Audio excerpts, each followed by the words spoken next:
अस्सलाम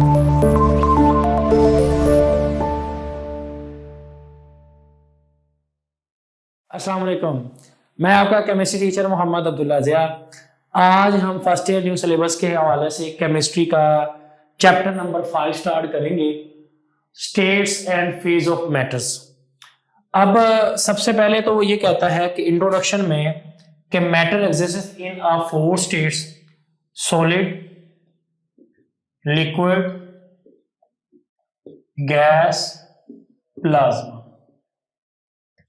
अब हमारे पास यहाँ पे 4 स्टेट है, 1 सॉलिड है, फिर लिक्विड है 2, फिर 3 हमारे पास गैस है और 4th नंबर पे प्लाज्मा।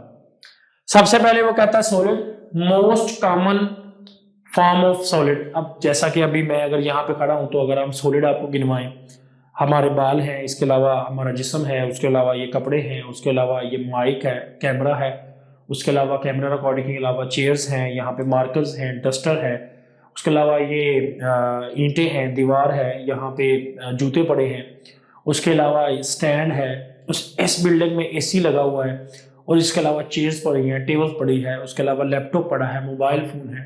तो मैंने कितनी ज़्यादा चीज़ें एक अपने सराउंडिंग में सॉलिड की बता दी। इसके अलावा और बहुत सारी चीज़ें, यहाँ पे बटन लगे हुए हैं फ़ैन के, उसके अलावा लाइट्स के, उसके अलावा इसमें बहुत सारी फ़ैन पड़ा हुआ है।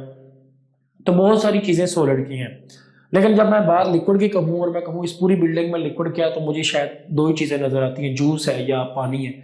इसके अलावा ज़्यादा से ज़्यादा पेट्रोल, 3, इससे ज़्यादा नहीं सोचने को मिल रहा, जबकि मैंने सॉलिड की इतनी ज़्यादा चीज़ें आपको बताई हैं। तो बेसिकली सॉलिड जो है वो most common form of matter है और लिक्विड जो है वो लेस कॉमन है। गैसेस जो है हमारे सिंपलेस्ट फॉर्म है मैटर की, नाइट्रोजन, हाइड्रोजन, ऑक्सीजन और ये एयर वगैरह हमारे पास सिंपलेस्ट फॉर्म है। और प्लाज्मा आपको पता है आइंस, एटम, इलेक्ट्रॉन और न्यूट्रल एटम्स का मिक्सचर होता है।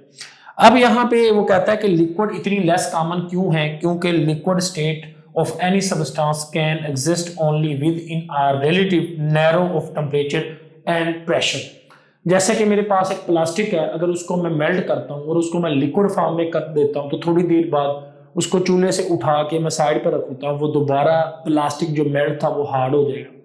इसी तरह मेरे पास लोहा है, उस लोहा आयरन है, आयरन हार्ड फॉर्म में, सॉलिड फॉर्म में होता है, लेकिन अगर उसको मैं मेल्ट करता हूँ तो वो मेल्ट उतनी देर तक रहता है जब तक टेम्परेचर है, जैसे ही मैं उसको नॉर्मल रखता हूँ तो वो दोबारा हार्ड हो जाता है। तो बेसिकली लिक्विड थिंग्स जो है वो अपने नैरो टेम्परेचर पे बहुत ज़्यादा कम लिक्विड टेम्परेचर पे एग्जिस्ट करती हैं, वो फौरन नॉर्मल टेम्परेचर पे सॉलिड या वेपर्स बुखारात में कन्वर्ट हो जाती है।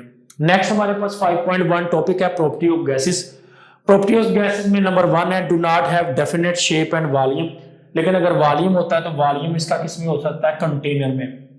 जैसे कि आप लोग एक स्प्रे की बोतल लेने जाते हैं 250 ml की या 50 ml की, तो ये बात साबित करती है कि गैसेस की ना तो शेप है ना ही वॉल्यूम, लेकिन अगर है वॉल्यूम तो कंटेनर में होता है। आइडियल गैस के बारे में ना बड़ा सिंपल, बॉयल्स लॉ है ना, Boyle's law, the increase pressure और इसमें volume decrease. According to the Boyle's law एक हमारे पास जनरल गैस इक्वेशन आती है और इसके अलावा कंप्रेसिबिलिटी फैक्टर है, R is the factor which is determine the ideal gas or not. हम जब किसी भी हाई प्रेशर पे गैस का वॉल्यूम को चेक करते हैं और कंप्रेसिबिलिटी फैक्टर से वो पता चलता है कि गैस का वॉल्यूम उतना डिक्रीज नहीं हुआ जितना होना चाहिए, तो that is non ideal. Ideal gas जो होती है वो उसका लॉ को फॉलो करती है, बिल्कुल exact Boyle's law, Charles law, Avogadro law, Graham's law, ये गैसेस के लॉ हैं, उनके ऊपर एप्लीकेबल है। जो भी उनके लॉज हैं उनके मुताबिक ये गैस मुकम्मल तौर पे अगर आती है तो उसको हम कहते हैं आइडियल गैस। आइडियल गैस है 0 पार्टिकल वॉल्यूम। क्यों? क्योंकि जब हम गैस के अंदर मॉलिक्यूल्स को दबाते हैं तो वो क्या होते हैं, तो वो कंप्रेस हो जाते हैं और वो नीचे बिल्कुल रेयर कम जगह पे आ जाते हैं, इनको कंप्रेस भी कर सकते हैं, इसीलिए कहते हैं एम्प्टी स्पेसेस। एम्प्टी स्पेसेस होती हैं गैस के molecule, gas molecule can be compress, वो कंप्रेस होते हैं due to the presence of empty spaces, empty spaces की वजह से, जो कि 99.9% हो सकती है। अब गुब्बारा है वो हल्का सा दबा सकते हैं, ट्यूब है आपके पास कोई गैस के हवाले से तो उसको आप दबा सकते हैं।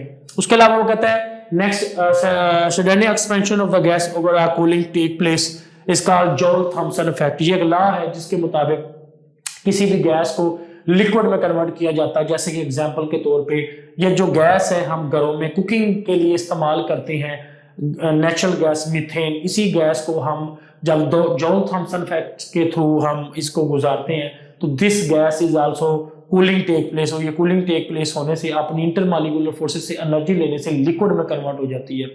अब जब गैस लिक्विड में कन्वर्ट हो जाती है तो फिर इसको हम इस्तेमाल करते हैं एज अ फ्यूल के तौर पे गाड़ियों के अंदर और बाइक्स के अंदर। रक्षों के साथ पड़ा हुआ जो सिलेंडर होता है उसमें जो गैस होती है वो भारी क्यों होती है, उसमें लिक्विड बन चुकी होती है, वो this is process by Joule Thomson effect.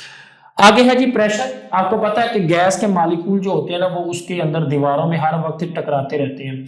जिस परफ्यूम को आप या गैस की बोतल को आप हल्का सा दबाते हैं तो उसमें गैस मॉलिक्यूल बाहर निकलते हैं, तो वो उसमें आराम से नहीं बैठते क्योंकि वो गैस मॉलिक्यूल रैंडमली मोशन करते रहते हैं, वो रैंडम मोशन उनकी कोलिजन होती है। अब प्रेशर की डेफिनेशन होती है ये P is equal to F on A, force किसी एरिया पे। अब फोर्स क्योंकि वो दीवारों पे लगा रहे होते हैं एरिया, यानी गैस के मॉलिक्यूल जो है ना वो रैंडमली मूव करके वॉल्स के ऊपर प्रेशर लगाते हैं। फोर्स ऑन एरिया, फोर्स लगा रहे हैं किसी पे एरिया पे, आपस में भी लगा रहे हैं, तो इसको हम कहते हैं pressure. Negligible intermolecular forces, ideal gases जो होती हैं उनकी इंटरमॉलिक्यूलर फोर्सेस ना होने के बराबर है। और दूसरा ये ग्रेविटी पे भी अफेक्ट नहीं करती। आप किसी भी गैस को ऐसे मॉलिक्यूल को स्प्रे करें तो उसमें ज्यादातर मॉलिक्यूल ऊपर को जाते हैं। जैसे कि ये मार्कर, अगर मैं इसको छोड़ता हूं तो ये फौरन नीचे आके गिरेगा। अब जो मार्कर नीचे आके गिरा है क्योंकि इस पे ग्रेविटी अफेक्ट करता है, जबकि मैं गैस को करूंगा वो फौरन नीचे नहीं आती, वो ज्यादातर मैक्सिमम आगे फैल जाती है।